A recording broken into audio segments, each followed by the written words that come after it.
All right, guys, welcome back again to the channel. Good morning, good afternoon, good evening, depending on where you're watching from. Thanks for joining back again to what the updates. So back again to give you some updates concerning the Super Eagles in the camp. So today is the day two. Of course, we expect today to be a little bit more hectic for the boys in terms of how they are expected to train. Yesterday was the day it started, and they put in a good work in the training. Had some vital minutes under their legs in terms of what they have done in training so far. And we talked about it. 18 players were the ones that showed up in camp, so we still had like four players to join and make them 22. Remember, Felix Agu is someone that has been ruled out of this one, and Coach Eric Shell has not replaced anybody so far. So the way it looks right now, I've actually been keeping an eye to see if there have been any newcomers, to join the already available 18 players, but I've not really seen any yet. There hasn't really been a lot of info coming out from the Super Eagles camp at this point. Not about the players, not about the training itself. So probably maybe Coach Eric Shea is trying to reduce the involvement of journalists into this training. But I mean, as the day progresses, we are definitely going to see more of what has happened today. But as far as the players, guys, there is some updates concerning one of the guys who has not showed up in camp, and that person is uh, Olakunle Olusegun.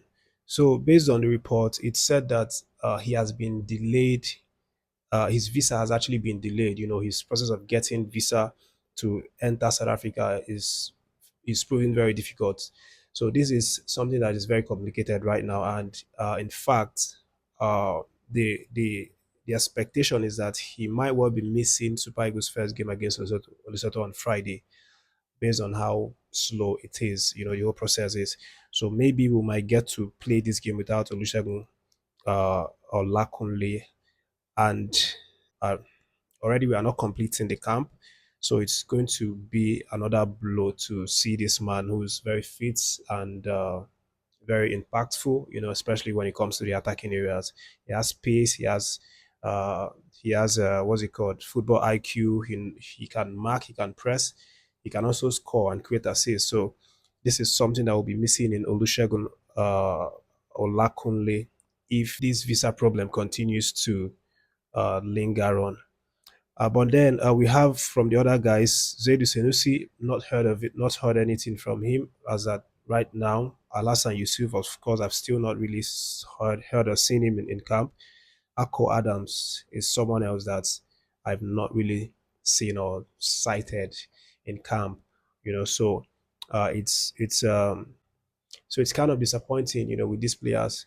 But at the end of the day, what needs to be done is going to be done, which is obviously making the most out of the players that are currently in camp. We have all our best players already in camp. Those guys can actually get the results against any team, So I don't really want to make any kind of fuss about it. These guys that have not showed up or have not been reported to have showed up right at this point. But I mean, any moment from now, we could just hear the news that these guys actually showed up in time to take part in the training session today, just that it wasn't revealed on time.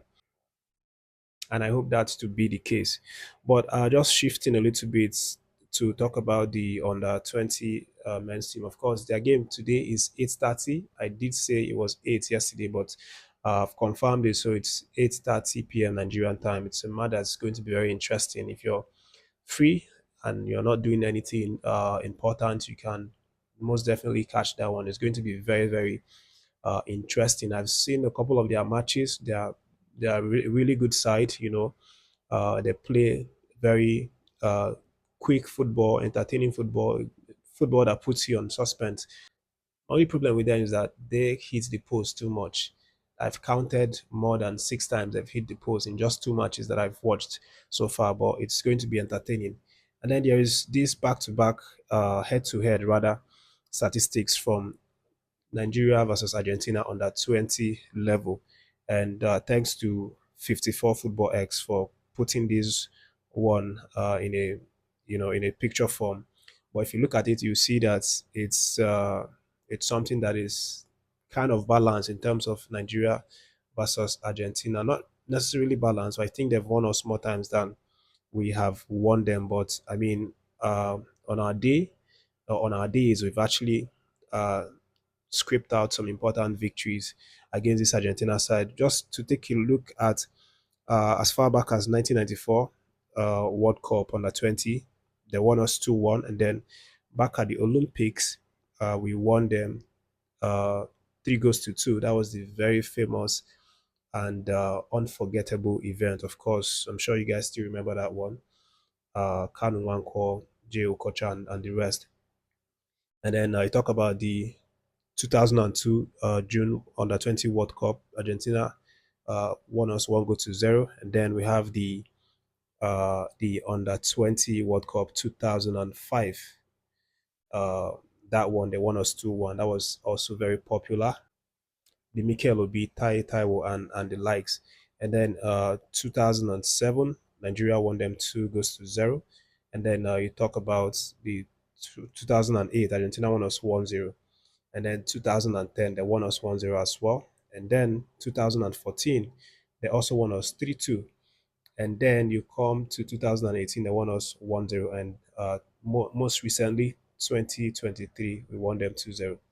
So if you count the amount of victories that Argentina have over us, I think it's much more than the ones we have over there. Argentina have way more victories than us. We've just won them 3 times, and they've won 7 of those. So obviously they are going to be the top dog in this game, and we will be coming as the underdog. But I mean, anything is still possible in this match. The history will not really matter. All that matters is what the boys do on the pitch, follow the instruction of their coach Ali Zuberu, and then uh, give everything to get the winner.